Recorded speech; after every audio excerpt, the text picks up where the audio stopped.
sé en qué se basa, si solamente en decir mentiras o inventar cosas. A casi 11 años de la muerte de Joan Sebastián, los líos y pleitos por la herencia del cantante no paran. Incluso ahora la pelea incluye a una ex esposa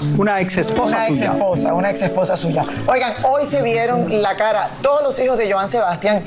Ella en una corte en McAllen, Texas. Vamos a ir en vivo con Camila Peña para que nos dé detalles de todo lo que allí sucedió. Camila, ¿nos escuchas bien? Adelante, cuéntanos.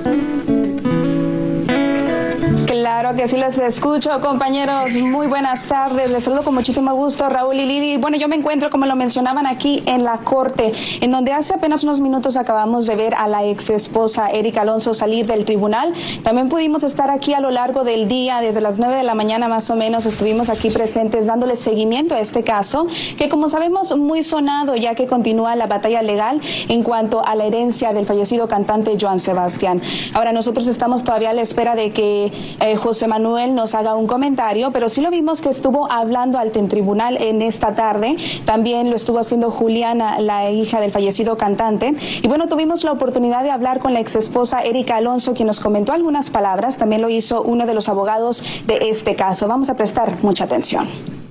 Quiero confirmarles, ayer llegó José Manuel Figueroa González, el hijo de mi ex esposo, diciendo que yo no he entregado contabilidad a esta asociación. La verdad, eso es una mentira. Aparte de eso, nunca he reclamado que soy heredera, como lo dice él. Lamentablemente, José Manuel no sé en qué se basa, si solamente en decir mentiras o inventar cosas. La realidad es que este expediente está más que claro. Nunca me he presentado diciendo que soy heredera. No tengo ningún interés como heredera, ni nunca lo he pretendido. Tengo el interés de que se haga justicia. Que se haga justicia para 4 herederos que no han recibido nada. ¿Quiénes son los 4 herederos que no han recibido nada, Erika? Lamentablemente, los nietos de Joan, que son los hijos de los 3 hijos que lamentablemente tampoco están con nosotros. Que fallecieron ya, lamentablemente. Y mi hija, lamentablemente. En nombre de toda la familia Figueroa quiero darles las gracias por estar presentes, por acompañarnos a todos. Perdón que yo me involucre porque ellos me lo piden, si no, no lo haría, no me metería en lo que no me importa. Para no entorpecer el proceso, no vamos a dar ningún tipo de declaración, ni la familia Figueroa ni nadie más, pero sí les queremos agradecer estar acá. Fue una jornada muy provechosa. Solo puedo decir que se va la familia Figueroa muy contentos. ¿Se traslada el caso a México? No sabemos, no podemos decir nada sobre el fondo del proceso. Sigue todavía, van a haber más audiencias, pero fue una jornada muy provechosa. ¿Con qué te quedas hoy, José Manuel?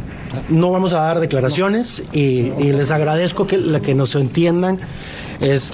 No queremos entorpecer el proceso, nada más eso. Muchas gracias. ¿Te sorprendió ver a tus tíos aquí, a tus tíos y a tus tías? No. ¿Cómo está tu relación con ellos, José Manuel? ¿Vas feliz? Muy contento. Nos vemos en México, muchachos. Gracias, me toca trabajar, vámonos para allá. Órale, ¿presentaciones dónde? ¿Qué vas a trabajar? ¿Dónde trabajas hoy? Voy para Toluca, hermano. ¿Qué proyectos tienes, José Manuel, en el ámbito de la música? Discos, trabajar, sacar a mi familia adelante. Pero bueno, muy importante mencionar que, como sabemos, a inicios del 2025, la ex esposa del fallecido emitió una orden, esto buscando identificar posiblemente a los herederos de Joan Sebastián, señalando que el cantante no dejó como un testimonio escrito como tal. Y bueno, como le digo, nosotros estaremos aquí pendientes a ver qué es lo que sucede en las próximas horas. Cabe destacar que estaríamos siguiendo también el caso muy de cerca para saber qué es lo que aquí se presentó. Reportando en vivo desde la ciudad de Edinburgh para ustedes, yo soy Camila Lerma Peña. Compañero, regreso con ustedes al estudio. Muchísimas gracias, de Camila, verdad, muchas gracias en vivo desde allá. Raúl, estos son los problemas, como tú dices, de no tener un testamento en lugar, en pie, cuando uno a lo mejor piensa que va a vivir mucho más de lo que va a vivir. Obviamente hay gente que dice el caso como tal, la parte legal debe ser donde él falleció, que es en México. Sin embargo, si él se casó con esta señora en Estados Unidos, que no me consta, no sé en qué lugar a lo mejor tiene que hacerse acá, porque al final es la ex esposa, pero es la que estaba con él en el momento que él fallece. Yo me imagino que mientras él estaba vivo le dio dinero a su hijo Joanse, a su hijo, le tuvo que a José Manuel Figueroa le tuvo que dar dinero, como hace mucha gente, que quizás José Manuel Figueroa tiene.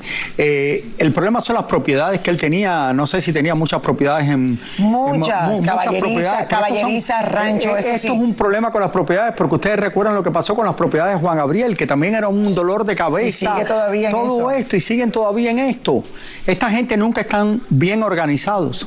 Uno no quiere organizarse para la muerte. Los latinos a veces son los peores en organizarse para esto. Yo sé. Yo conozco otras personas que sí son también hispanos y están todo el día cambiando las cosas, poniendo cuando se muera lo que va a pasar, esto, lo otro. Pero hay mucha gente que no se preocupa y dice, oye, cuando yo me muera, sálvese quien pueda.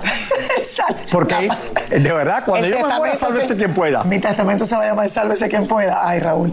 Bueno, ojalá todo esto se arregle porque ahí están todos los hijos y toda la familia. Y eso es lo que dice la gente.